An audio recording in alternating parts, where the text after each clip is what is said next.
সম্পর্কে যদি খুব ভালোই থাকে, তোমার 10টার মধ্যে 10 মিনিটের মধ্যে টিফিন বানানো লাগে, তখন কি করতে হবে, কড়াইতে তেল গরম করলাম, গরম করে এর মধ্যে লঙ্কা পেঁয়াজ ওখানে পাতাগুলো কেটে রেখেছিলাম, ওটাকে ঢেলে দিলাম, ঢেলে দিয়ে সুন্দর করে ফ্রাই করলাম।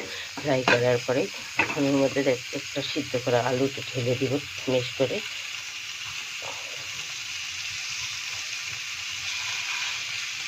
ঢেলে দিলাম, আলুটাকে মিক্স করবো। মিক্স করার পরে এখন ওর মধ্যে মিক্স হয়ে গেছে, দেখো এর মধ্যে আমি একটা আমলেট করে রেখেছিলাম, ওটা ঢেলে দিলাম। শর্টকাটের মধ্যে ঘরে মাঝে একটাই ডিম ছিল, সেজন্য একটাই ডিম ঢেলে দিলাম। এখন 10 মিনিটের মধ্যে খাওয়া চিকেন রেডি করে এখন দিয়ে দেবো।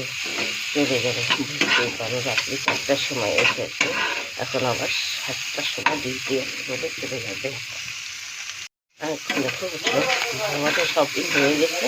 এখন রাত্রে ভাত রাখা আছে, দেখো অল্প, ওইটাকে ঢেলে দেবো তাড়াতাড়ির মধ্যে। এখন আর কিছু করলাম না, তার জন্য ফটাফট থেকে 10 মিনিটের মধ্যে টিফিন রেডি করে দিয়ে দেবো।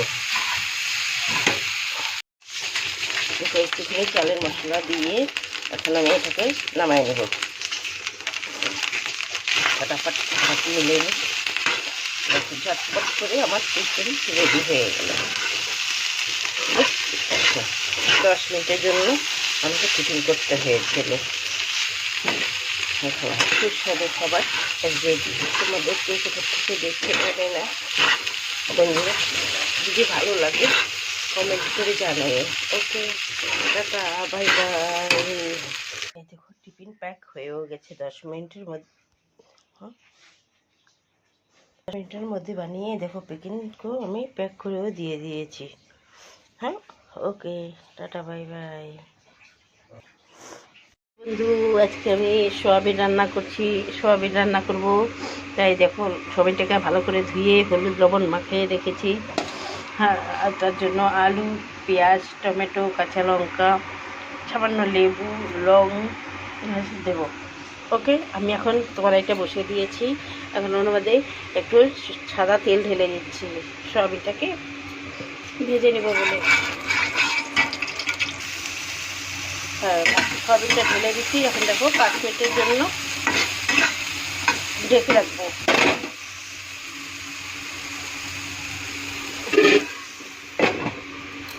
ওর 5 মিনিট হয়ে গেছে, দেখি।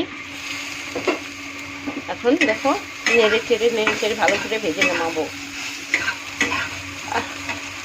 এখন সোয়াবিনটা দেখো নেড়ে সুন্দর ভাজা হয়ে গেছে।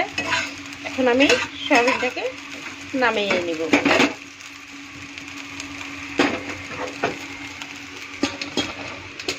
নামিয়ে নিলাম, তারপরে কড়াইটা আবার বসিয়ে দিয়ে এখন ওর মধ্যে একটু তেল ঢেলে দিলাম।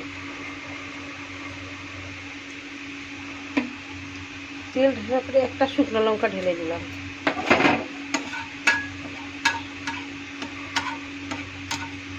শুকনো লঙ্কাটা একটু লাল করবো, কালো করবো। শুকনো লঙ্কাটা একটু কালো হয়ে গেছে। এখন ওর মধ্যে সামান্য হিং ঢেলে দিব,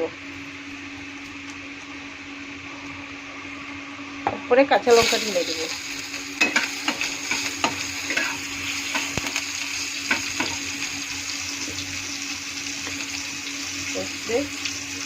ওর মধ্যে পেঁয়াজটা ঢেলে দেব।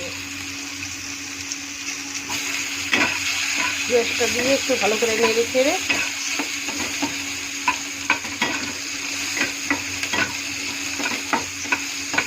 একটু লাল লাল হয়ে পেঁয়াজটা, তখন আমি ওর মধ্যে 5 ফোড়ন দিয়ে দেব। 5 ফোড়নটা একটু নেড়ে চেড়ে ওর মধ্যে 2 টুকরো লং আর এলাচ ঢেলে দিব। ঢেলে দিয়ে ওর মধ্যে কাটা টমেটোটা ঢেলে দেব।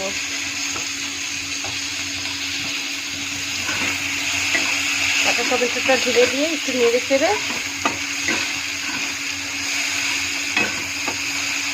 আমি ওর মধ্যে একটু চিনি ঢেলে দেব, একটু হলুদের গুঁড়ো ঢেলে দেব, তার ভালো করে নাড়বো। নেড়ে চেড়ে ওর মধ্যে আমি আলুটা ঢেলে দেব।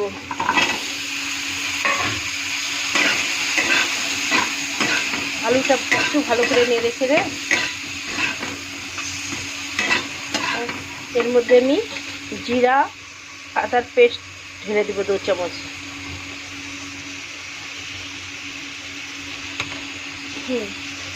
তারপরে ভালো করে নেড়ে ছেড়ে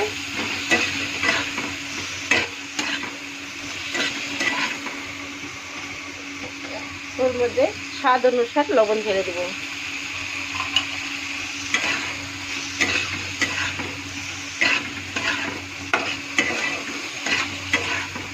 এখন ভালো করে মিক্স হয়ে গেছে। এখন আমি 5 মিনিটের জন্য ঢেকে রাখবো। 5 মিনিট হয়ে গেছে, দেখি কি অবস্থায় আছে।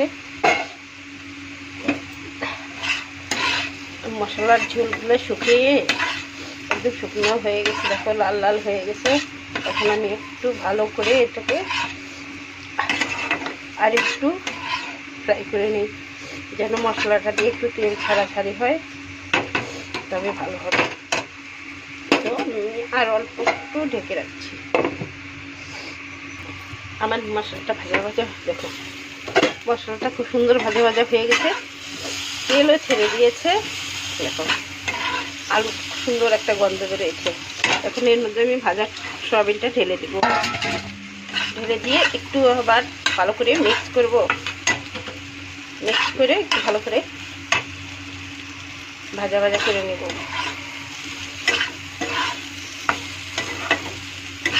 ভাজা ভাজা করে হয়ে গেছে।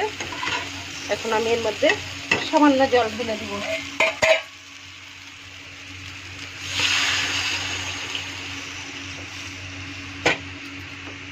একটু ভালো করে মিক্স করে দেব।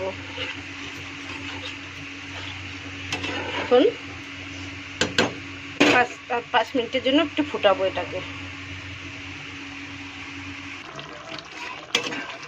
চলো, আমাদের তরকারি কমপ্লিট হয়ে গেছে। দেখো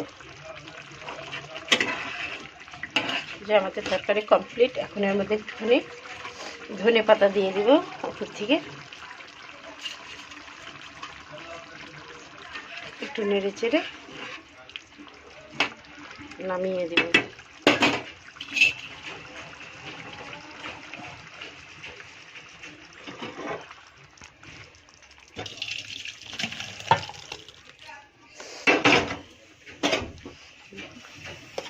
পরিবেশন করার জন্য আমার সয়াবিন আর আলুর তরকারি রেডি হয়ে গেছে।